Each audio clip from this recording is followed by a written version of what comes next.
Welcome back to Mysteries Crime Stories. Tonight's story is not just gruesome. It's disturbing on a level that most of us can hardly imagine. It's the story of an ordinary man, a postman, someone who spent his days delivering letters, small packages, and bills. Someone who seemed invisible, blending into the background of everyday life. But behind that ordinary uniform, behind the polite nods and greetings, lurked something darker, a mind unraveling, a man who would kill his lover, decapitate her, and then live beside her headless body for days. This is the chilling case of the Killer Postman. He wasn't a monster in appearance, not at first. Neighbors would describe him as quiet, unremarkable, the kind of man you might pass on the street and forget the moment you turn the corner. His name was Thomas Briggs. Middle-aged, lived in a modest flat, paid his bills on time, a man whose life was defined by routine, sorting mail in the morning, walking the streets in the afternoon, a drink at the pub in the evening. But Thomas carried something with him that no one else could see. Loneliness, the kind that eats at you, the kind that changes you. And then he met her, Evelyn Harper. Evelyn was different from Thomas in almost every way. She was younger, lively, outgoing. She worked part-time at a cafe and had dreams of becoming an artist. She loved color, laughter, and life. For reasons that few could understand, she was drawn to Thomas. Maybe it was pity, maybe it was fascination, or maybe she saw a kind of quiet devotion in him that others had missed. To Thomas, Evelyn wasn't just a girlfriend. She was everything. The sun in his otherwise gray sky, the voice that broke the silence of his apartment. But devotion, when twisted, can become dangerous. And Thomas's love was not the kind that sets someone free. It was the kind that cages, the kind that smothers. At first, things seemed normal. Dinner dates, walks through the park, evenings spent in Thomas's flat surrounded by the stacks of books and the smell of old tobacco. But cracks began to show. Evelyn told friends that Thomas was controlling. He didn't like her seeing other people. He wanted her time, all of it. She laughed it off, called him intense.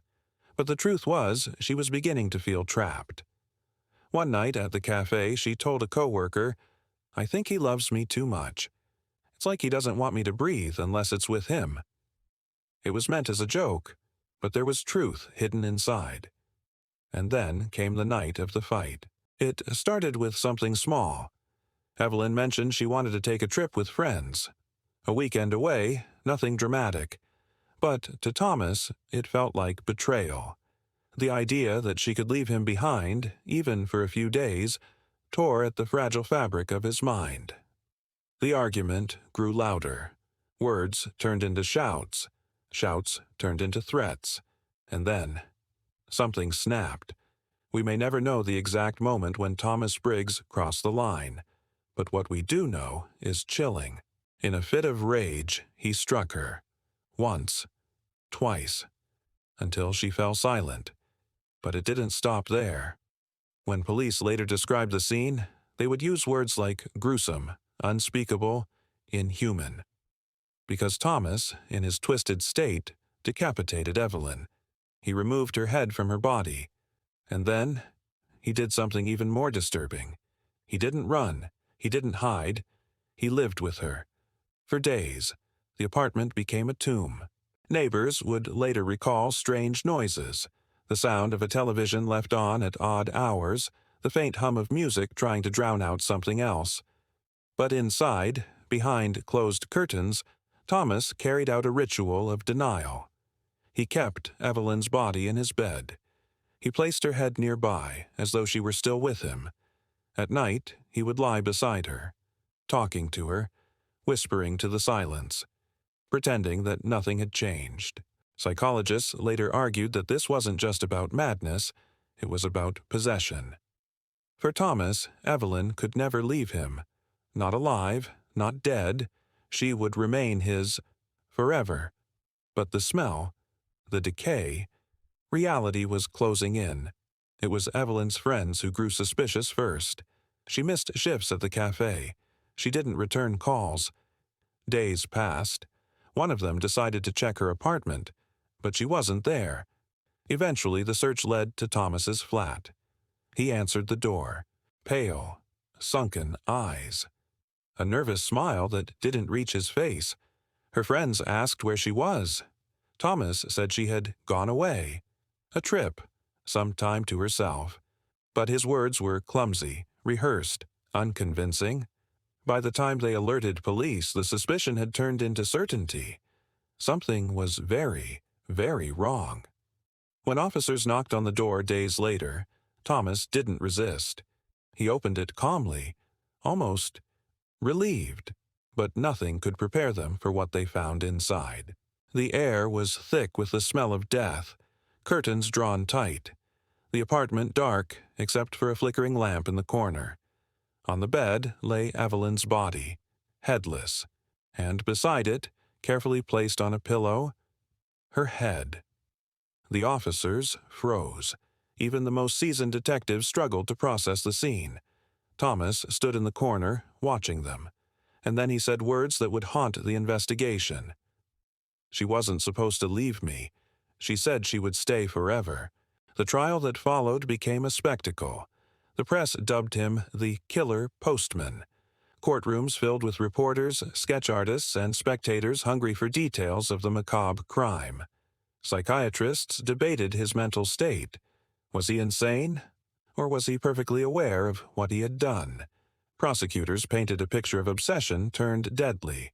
A man so consumed by control that he would rather destroy the woman he loved than see her free. The defense argued diminished responsibility, claiming Thomas was unwell, detached from reality, that he truly believed Evelyn was still with him, even as her lifeless body lay beside him. But the jury didn't need long. Guilty. Murder. In prison, Thomas Briggs became a ghost, silent, withdrawn. He avoided other inmates. He spoke rarely, except to himself.